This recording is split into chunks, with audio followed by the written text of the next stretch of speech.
Bonjour à tous et à toutes, pasteur Marc Guioldi, très heureux de pouvoir démarrer une nouvelle série avec vous. Commencer la journée peut-être, à moins que vous regardiez cette vidéo le soir en rentrant à la maison.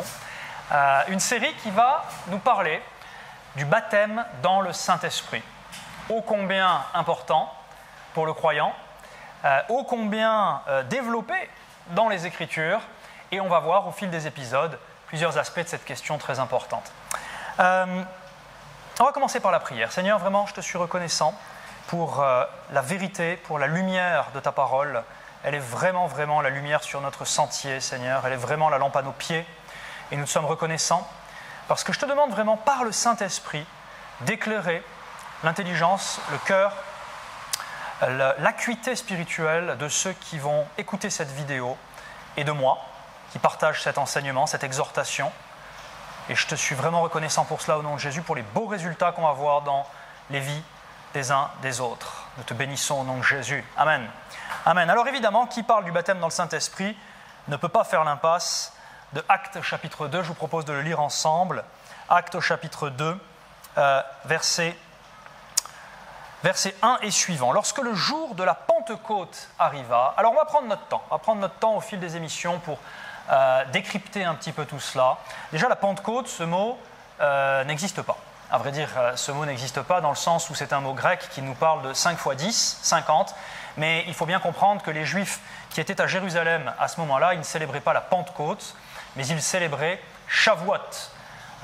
Et Shavuot, c'était notamment le don de la Torah sur le mont Sinaï. Et ici, le jour de la Pentecôte arriva, c'est-à-dire le jour de Shavuot, donc Jérusalem était pleine de pèlerins juifs qui étaient venus, et les disciples de Jésus eux-mêmes étaient en train de célébrer Shavuot. Ils étaient tous ensemble dans le même lieu. Tout à coup, il vint du ciel un bruit, comme celui d'un souffle violent, qui remplit toute la maison où ils étaient assis. Moi, une fois, j'étais aux États-Unis, et il y a eu une alerte tornade. On a dû se réfugier dans le sous-sol de la maison, et nous entendions le bruit du souffle de la tornade qui passait à plusieurs kilomètres de là. Et ça fait le bruit d'un train de marchandises, comme si vous étiez à quelques mètres des wagons qui passent. C'est un bruit terrible. C'est... Donc j'imagine sans peine ce qu'a été le bruit du souffle violent qui a rempli toute la maison où ils étaient assis. Des langues qui semblaient de feu se séparèrent les unes des autres et leur apparurent, elles se posèrent sur chacun d'eux. Ils furent tous remplis d'Esprit Saint et se mirent à parler en d'autres langues selon que l'Esprit leur donnait de s'exprimer. Or, il y avait en ces jours à Jérusalem des Juifs pieux venus de toutes les nations qui sont sous le ciel. Au bruit qui se produisit, la multitude accourut, fut bouleversée, parce que chacun les entendait parler dans sa propre langue. Alors bouleversés, ils ne se sont pas mis à pleurer. Bouleversés, la Bible nous dit littéralement, ils étaient hors d'eux-mêmes. Ils étaient, on pourrait dire, en alu total, comme on dit aujourd'hui. Parce qu'ils les entendaient chacun parler dans sa propre langue, ils étaient hors d'eux-mêmes, tiens, ça nous est dit ici, et dans l'admiration, et ils disaient, mais voici ces gens qui parlent, ne sont-ils pas tous galiléens ? Comment les entendons-nous, chacun dans notre propre langue maternelle, Parthes, Mèdes, Élamites, etc., etc., etc. Nous les entendons, verset 11, parler dans nos langues des merveilles de Dieu. Tous étaient hors d'eux-mêmes, donc c'est répété à plusieurs reprises, ça devait vraiment être quelque chose, et perplexes et se disaient les uns aux autres, mais que veut dire ceci ? Mais d'autres se moquaient et disaient, ils sont pleins de vin doux, c'est-à-dire ils sont ivres. Ce qui me fait dire, premièrement, que quand le Saint-Esprit se manifeste, eh bien parfois, il peut y avoir des attitudes qui peuvent sembler un peu inconvenantes, qui peuvent sembler étranges, qui peuvent mettre un peu mal à l'aise l'entourage. Mais c'est scripturaire ici. Et à vrai dire, c'est tellement scripturaire que certains se moquaient d'eux en pensant qu'ils étaient ivres. Donc comme vous le voyez, il n'y a rien de nouveau sous le soleil. À partir du moment où vous prêchez le baptême du Saint-Esprit, à partir du moment où vous prêchez le fait qu'on peut parler dans des langues inconnues, sous l'inspiration du Saint-Esprit, eh bien il y aura des gens qui vont se moquer. Il y a des gens qui vont tourner cela en ridicule. Peut-être qu'aujourd'hui, ils ne diront pas que nous sommes ivres. Peut-être qu'ils diront que nous avons un problème, une pathologie mentale, que nous inventons des choses. Mes amis, il n'y a rien de nouveau sous le soleil. Donc soyez encouragés par ces paroles. Ensuite, il nous est dit que Pierre, debout avec les 11, éleva la voix et s'exprima en ces termes, « Vous, Juifs, et vous tous qui séjournez à Jérusalem, sachez ceci, prêtez l'oreille à mes paroles. » Pierre est vraiment en train de s'affirmer publiquement, il est en train de capter l'attention de ses auditeurs, il est en train de réclamer l'attention des gens pour qu'ils écoutent ce qu'il a à dire. Et nous allons voir que ça, c'est un miracle dans la vie de cet homme. Ces gens ne sont pas ivres comme vous le supposez, verset 15, car c'est la 3e heure du jour, c'est-à-dire il est 9 heures du matin. Mais c'est ce qui a été dit par le prophète Joël. Donc ici, Pierre est en train d'expliquer, de raccrocher, si vous voulez, la manifestation de la Pentecôte, ou de Shavuot, le déversement du Saint-Esprit, à une prophétie de l'Ancien Testament donnée par Joël, et qu'il cite dans les derniers jours, alors c'est Joël au chapitre 3, pour ceux que ça intéresse, dans les derniers jours, dit Dieu, je répandrai de mon esprit sur toute chair. Chair. Vos fils, vos filles prophétiseront, ce qui était un scoop, surtout sous l'Ancienne Alliance, sous la Première Alliance, je dirais, parce que n'était pas prophète qui le voulait dans l'Ancien Testament. Et à vrai dire, les faux prophètes étaient punis de mort. Donc même celui qui croyait parler sous l'inspiration de Dieu, il s'y reprenait à 2 fois, il réfléchissait avant de donner sa prophétie. Parce que s'il était jugé faux prophète, il était puni de mort. Mais ici, Pierre est en train de citer Joël et de dire « Ce sont vos propres fils et vos propres filles qui vont prophétiser. Et vos jeunes gens auront des visions, vos vieillards auront des songes. Oui, sur mes serviteurs et sur mes servantes, dans ces jours-là, je répandrai de mon esprit et ils prophétiseront. » Et ensuite, il nous dit qu'il y aura des signes en haut dans le ciel, en bas sur la terre, du sang, du feu, une vapeur de fumée, le soleil se changera en ténèbres, la lune en sang, avant que vienne le jour du Seigneur, ce jour grand et magnifique. Alors quiconque invoquera le nom du Seigneur sera sauvé. Petite parenthèse, mais comme souvent dans l'Ancien Testament, les prophéties, on a l'impression qu'elles décrivent, parce qu'elles sont données à la suite, des événements qui sont chronologiquement successifs et proches. Or, en vérité, il peut s'écouler des siècles, voire des millénaires, entre le début d'une phrase de la prophétie et la fin de la phrase de la prophétie.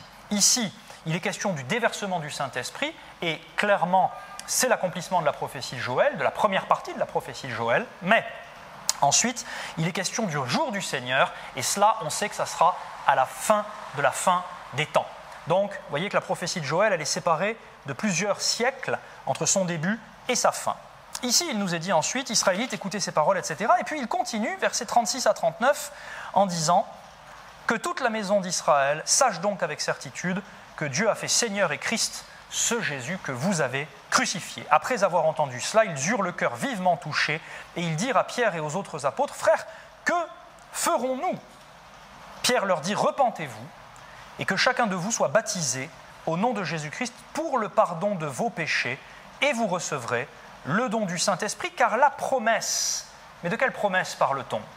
À la fois la promesse d'avoir un cœur nouveau, c'est la nouvelle naissance, mais également la promesse de Joël de recevoir le Saint-Esprit déversé par Dieu sur toute chair. Ce qui est intéressant, c'est que Dieu nous dit ici vouloir déverser son esprit sur toute chair, mais tout le monde ne le reçoit pas. Je poursuis.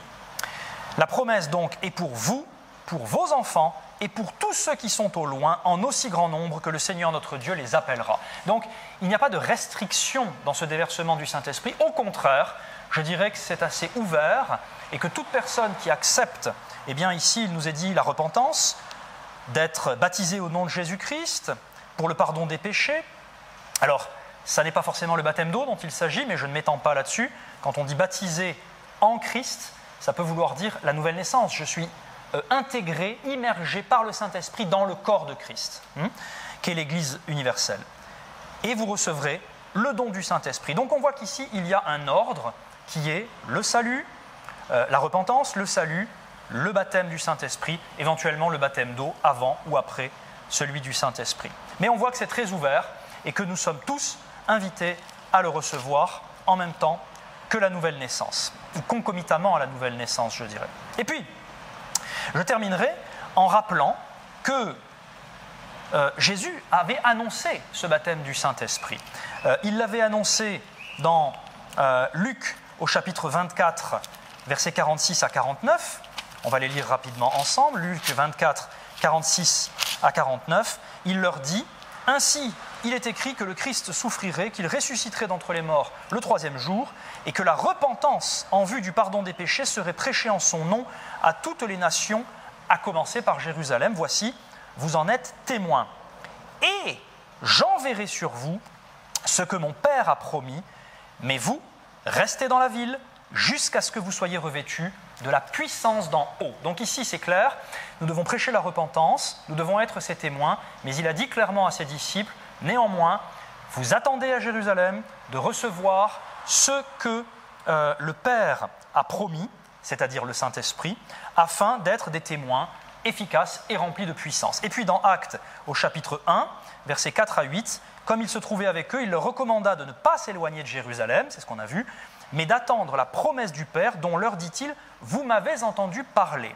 Car Jean a baptisé d'eau, mais vous, dans peu de jours, vous serez baptisés d'Esprit Saint. Et effectivement, ça s'est passé 10 jours plus tard, 10 jours après l'Ascension.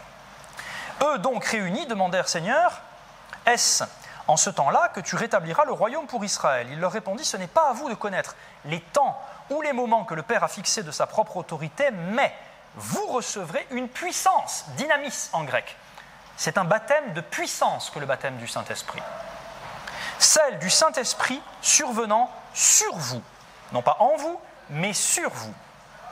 Et vous serez mes témoins à Jérusalem, dans toute la Judée, dans la Samarie et jusqu'aux extrémités de la terre. Donc le premier point qu'on pouvait voir aujourd'hui concernant cette Pentecôte, ou ce déversement du Saint-Esprit, ce baptême dans le Saint-Esprit, c'est qu'il a été promis par le Père, c'est qu'il a été rappelé par Jésus, c'est qu'il avait été annoncé dans l'Ancien Testament par Joël, c'est que Jésus leur a dit « Attendez », ils étaient nés de nouveau, ils étaient déjà nés de nouveau.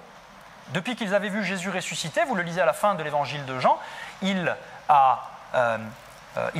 leur est apparu, ressuscité, ils ont cru en sa résurrection, ils ont cru dans le Sauveur, ils ont reçu la nouvelle naissance, mais il leur a dit « Attendez à Jérusalem de recevoir le baptême dans le Saint-Esprit, car alors vous allez recevoir cette puissance qui fera de vous des témoins efficaces. » Donc, cette Pentecôte, c'était la promesse du Père, elle est ouverte à tous ceux qui ont accepté la repentance, le salut en Jésus-Christ.